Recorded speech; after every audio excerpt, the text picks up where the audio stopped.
साथियों, आज थोड़ी कमजोरी ज्यादा हो रही है तो मैं धीरे धीरे बोलूंगा। कल मैंने अपील की थी देश के युवाओं से कि वो अपने अपने कॉलेजों से एक हफ्ते की छुट्टी लें और सड़कों के ऊपर उतरें। हम केवल एक हफ्ते की छुट्टी लेने के लिए बोल रहे हैं, बलिदान करने के लिए नहीं बोल रहे हैं। बड़ा मुझे पता चला कि आज यहाँ पे भारी संख्या में युवा लोग आए हैं। मैं उनका धन्यवाद करता हूं, उनको बधाई देता हूं।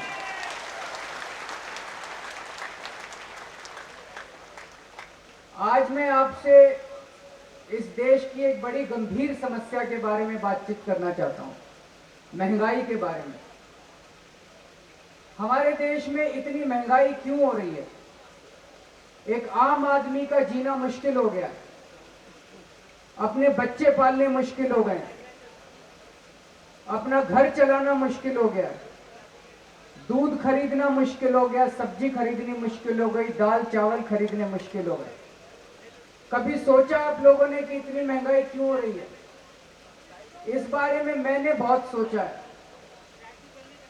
ऐसा तो है नहीं कि अचानक 2 साल के अंदर जनसंख्या बढ़ गई हमारे देश की, और ऐसा भी नहीं है कि अचानक 2 साल के अंदर दूध की कमी भी हो गई, दाल की कमी भी हो गई, चावल की कमी भी हो गई, सब्जी की कमी भी हो गई। तो इतनी महंगाई क्यों हो रही है? बहुत सोचने समझने के बाद समझ में आया कि इस पूरी महंगाई का एक ही कारण है, और वो है भ्रष्टाचार। अगर हमारे देश के अंदर भ्रष्टाचार नहीं होता तो मैं विश्वास के साथ कह सकता हूं कि हमारे देश के अंदर महंगाई हो ही नहीं सकती। एक आम आदमी का जीना बड़ा आसान हो जाता। कैसे? इसको एक उदाहरण से समझाता हूं। अभी इन लोगों ने पेट्रोल की कीमत बढ़ाई है, 7.5 रुपए लीटर। बढ़ाई है कि नहीं बढ़ाई? अगर महंगाई नहीं, अगर भ्रष्टाचार नहीं होता तो पेट्रोल के ऊपर 7.5 रुपए की लीटर की कीमत बढ़ाने की बजाय 33 रुपए प्रति लीटर पेट्रोल की कीमत सस्ती की जा सकती थी। 16 रुपए प्रति लीटर डीजल की कीमत सस्ती की जा सकती थी। कैसे? इसको अच्छी तरह समझें। हमारे देश का केंद्र सरकार का टोटल बजट 14 लाख करोड़ रुपए है। सारी राज्य सरकारों का टोटल बजट मिला के 10 लाख करोड़ है। टोटल कितना हो गया? 24 लाख करोड़ रुपया। इस 24 लाख करोड़ में से आपके हिसाब से हर साल कितना प्रतिशत भ्रष्टाचार में चोरी हो जाता होगा? 75%, 99%। वो कह रहे हैं सारा ही चोरी हो जाता है। मैं कहता हूं 5% मान लेते हैं, कम से कम 5%। लोग कह रहे हैं नहीं 5% नहीं मानते। मैं कह रहा हूं कम से कम 5 तो होता ही है ना, इसमें तो किसी को शक नहीं है। 24 लाख करोड़ का 5% हुआ 1.25 लाख करोड़ रुपया। दिल्ली में पेट्रोल की कीमत है 71 रुपए। 71 रुपए में 33 रुपए का टैक्स लगता है, 38 रुपए तेल के हैं। आप पूरे देश में कहीं भी पेट्रोल खरीद लो, आपको प्रति लीटर 33 रुपए टैक्स के देने पड़ते हैं। पूरे देश में सरकार पेट्रोल बेच के साल में 70,000 करोड़ रुपए का टैक्स इकट्ठा करती है। अगर ये 1.25 लाख करोड़ रुपए भ्रष्टाचार के बच जाते तो ये 70,000 करोड़ रुपए का टैक्स सरकार पेट्रोल पे माफ कर सकती थी। और अगर 70,000 करोड़ का टैक्स माफ हो जाता तो प्रति लीटर पेट्रोल के ऊपर 33 रुपए कम हो सकते थे, 38 रुपए लीटर पेट्रोल हो जाता। और इसी तरह से सरकार डीजल के ऊपर प्रति लीटर 16 रुपए माफ कर सकती थी अगर भ्रष्टाचार कम हो जाता तो। और अगर पेट्रोल और डीजल के ऊपर दाम कम हो जाते तो दूध भी सस्ता हो जाता, सब्जी भी सस्ती हो जाती, दाल भी सस्ती हो जाती, चावल भी सस्ते हो जाते, क्योंकि ट्रांसपोर्ट सस्ता हो जाता।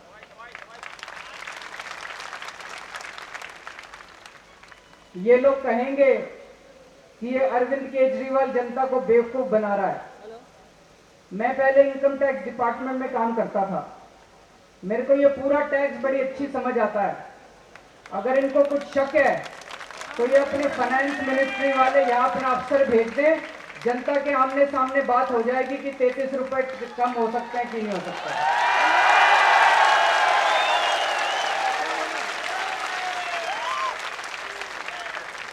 लेकिन साथियों ये करेंगे नहीं सस्ता, क्योंकि ये लूट तंत्र है। जानबूझ के महंगाई कर रखी है, महंगाई होनी नहीं चाहिए, जानबूझ के महंगाई कर रखी है, क्योंकि हम लोगों को चूस चूस के ये सारा पैसा स्विस बैंकों में ले जाते हैं। ये 15 मंत्री जिनकी फोटो लगी हुई है यहाँ पे,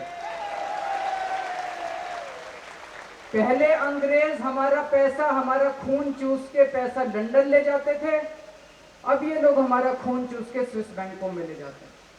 इसीलिए अन्ना हजारे बार बार कहते हैं ये आजादी की दूसरी लड़ाई है। हम पहले भी गुलाम थे, हम आज भी गुलाम हैं।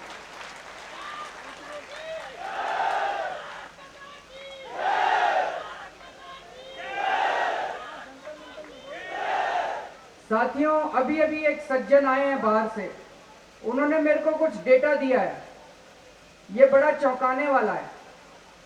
ये भी बताता है कि हमारे देश में महंगाई क्यों हो रही है। शरद पवार जी ने 3 जुलाई को बयान दिया कि देश में वर्षा की कमी है, इसीलिए मोटे अनाजों की पैदावार कम होगी। इसका मतलब उन्होंने सारे सट्टाबाजों को बता दिया कि गेहूं की चोरी करनी चालू कर दो, है कि नहीं है? सारे सट्टाबाजों को संकेत मिल गया, और उनके अपने भी कई सट्टेबाज होंगे, अपनी भी कई कंपनियां हैं जमाखोरों को, तो वो सारे गेहूं की जमाखोरी करने लग गए और देश में गेहूं महंगी हो गई। बड़ी मजे की बात तो ये है कि 3 जुलाई को तो उन्होंने कहा कि गेहूं की कमी होगी, और 2 दिन के बाद उन्होंने 20 लाख टन गेहूं दूसरे देशों को निर्यात कर दिया। तो अगर हमारे देश में गेहूं की कमी है तो निर्यात करने की क्या जरूरत है? इसका मतलब और गेहूं की कमी करना चाहते हैं। भ्रष्टाचार है कि नहीं है ये? उसके बाद 5 जुलाई को उन्होंने स्टेटमेंट दिया कि बारिश की कमी है, दालों की कमी होगी। दालें महंगी हो गई, सारे सट्टेबाजों ने, सारे जमाखोरों ने दालें ले लेके रख ली अपने पास, और अगले 10 दिन के अंदर दालों का भाव 3800 रुपए क्विंटल से 5000 रुपए क्विंटल हो गया 10 दिन के अंदर। इसलिए महंगाई है। यहाँ कई सारी महिलाएं बैठी हैं, ये तो अपना घर चलाती हैं, आपको भी समझने की जरूरत है। इसलिए महंगाई है। ये शरद पवार और ये सारे नेता मिलके इन्होंने महंगाई कर रखी है हमारे देश के अंदर। महंगाई होनी नहीं चाहिए। उसके बाद 11 जुलाई को उन्होंने कहा कि गन्ने की पैदावार कम होगी, तो गन्ने बढ़ गए। और 14 तारीख को अगर गन्ने की पैदावार कम हो रही है तो चीनी भी कम हो जाएगी। 14 तारीख को उन्होंने चीनी के ऊपर आयात शुल्क लगा दिया, इंपोर्ट ड्यूटी लगा दी और महंगी कर दी उसको। तो साथियों, मैं ये कहने की कोशिश कर रहा हूं कि ये सारी की सारी महंगाई की जड़ भ्रष्टाचार है। जब तक इन नेताओं को ठिकाने नहीं लगाएंगे तब तक ये भ्रष्टाचार और ये महंगाई कम नहीं होने वाली है।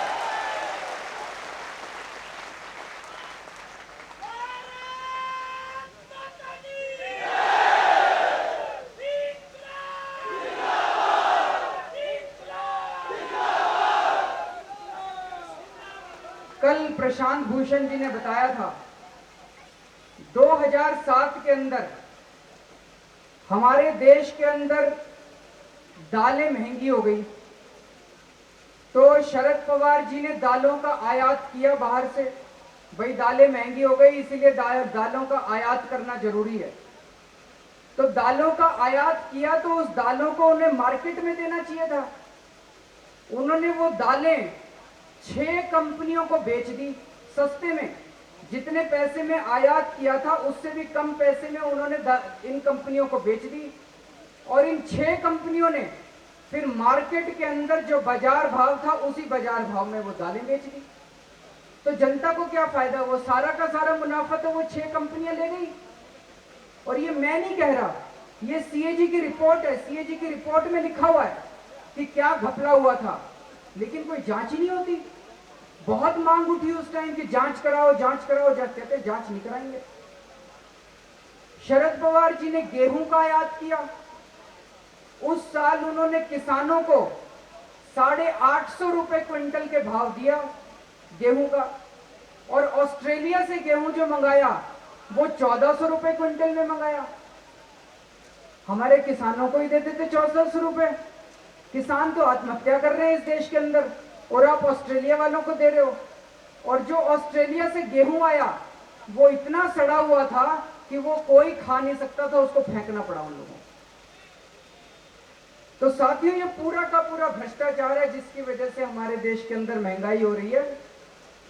दूसरी बात मैं आपके सामने रखना चाहूंगा कि ये सारी पार्टियां मिली हुई हैं। ऐसा नहीं है कि केवल कांग्रेस भ्रष्टाचारी है, बीजेपी भी उतनी भ्रष्टाचारी है। मैं हिमाचल प्रदेश गया था। हिमाचल प्रदेश में पता चला कि सारे के सारे ठेके जेपी इंडस्ट्रीज को ही मिलते हैं। चाहे बीजेपी सत्ता में आ जाए, चाहे कांग्रेस सत्ता में आ जाए, जेपी इंडस्ट्रीज को सारे ठेके मिलते हैं।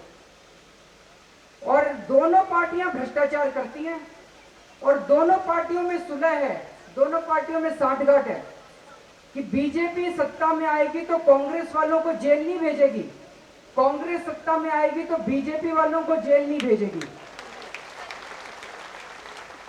भाई, वीरभद्र सिंह जी के खिलाफ भ्रष्टाचार के इतने आरोप लगे हुए हैं। धूमल साहब 5 साल तक सत्ता में थे, तो उन्होंने क्यों नहीं वीरभद्र सिंह जी को जेल भेजा? नहीं भेजेंगे। अब वीरभद्र सिंह जी अगर सत्ता में आ जाएंगे तो धूमल साहब को जेल नहीं भेजेंगे। दोनों के अंदर साठगांठ है। और ये साठगांठ हिमाचल प्रदेश में नहीं है, केंद्र सरकार में भी है। कल उन्होंने उदाहरण दिया था प्रशांत भूषण जी ने कि रिलायंस वालों को 1 लाख करोड़ रुपए का टैक्स का फायदा देना था, तो कांग्रेस और बीजेपी वाले दोनों मिल गए, दोनों में साठगांठ हो गई कि संसद के अंदर किस तरह से ये बिल पास करवाना है कि रिलायंस वालों को 1 लाख करोड़ रुपए का फायदा हो जाए। तो चाहे कांग्रेस सत्ता में आ जाए, चाहे बीजेपी सत्ता में आ जाए, फायदा तो रिलायंस वालों को मिलना है। रिलायंस वालों को ही सारे ठेके मिलेंगे और जनता बेवकूफ बनती रहेगी। और यहां केंद्र सरकार में भी दोनों के अंदर गठबंधन है कि अगर तुम सत्ता में आए तो हमें जेल मत भेजना भ्रष्टाचार के लिए, हम आए तो तुमको नहीं भेजेंगे। भाई, बोफर्स का मामला इतने साल तक चल रहा है, 5 साल बीजेपी सत्ता में रही, क्यों नहीं बोफर्स के मामले में इनको जेल भेजा? नहीं भेजेंगे। सत्ता दोनों के अंदर गठबंधन है। तो साथियों, मैंने परसों भी आप लोगों से ये पूछा था, आज फिर पूछ रहा हूं, क्या इस देश को कांग्रेस से कोई भविष्य नजर आता है? क्या इस देश को भारतीय जनता पार्टी से कोई भविष्य नजर आता है? मोदी से कोई भविष्य नजर आता है? नरेंद्र मोदी को कहा जा रहा है विकास पुरुष है, विकास पुरुष है, कुछ भविष्य नजर आता है नरेंद्र मोदी से? क्या आप लोगों को करुणानिधि जी से भविष्य नजर आता है? जयललिता से भविष्य नजर आता है? मुलायम सिंह यादव से भविष्य नजर आता है? मायावती से भविष्य नजर आता है? लालू यादव से कुछ भविष्य नहीं।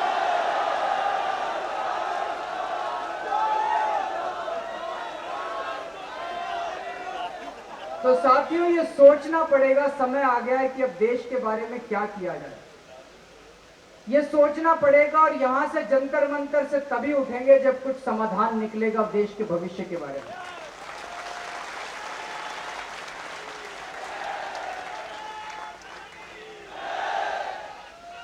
आप में से कई लोग ऐसे होंगे जो कांग्रेस में होंगे, कई लोग ऐसे भी होंगे जो बीजेपी में होंगे, समाजवादी पार्टी में होंगे।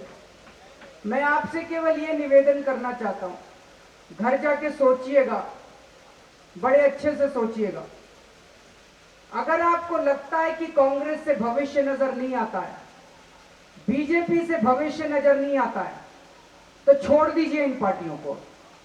समय आ गया, इन पार्टियों को छोड़ दीजिए और इन देशभक्तों की टोली में लग जाइए। भविष्य यहीं से नजर आता है।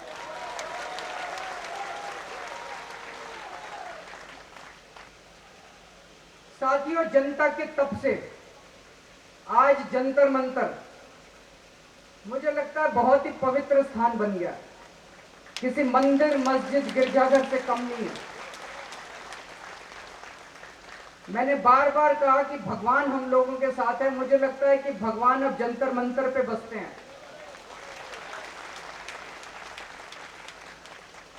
यहां से जरूर समाधान निकलेगा।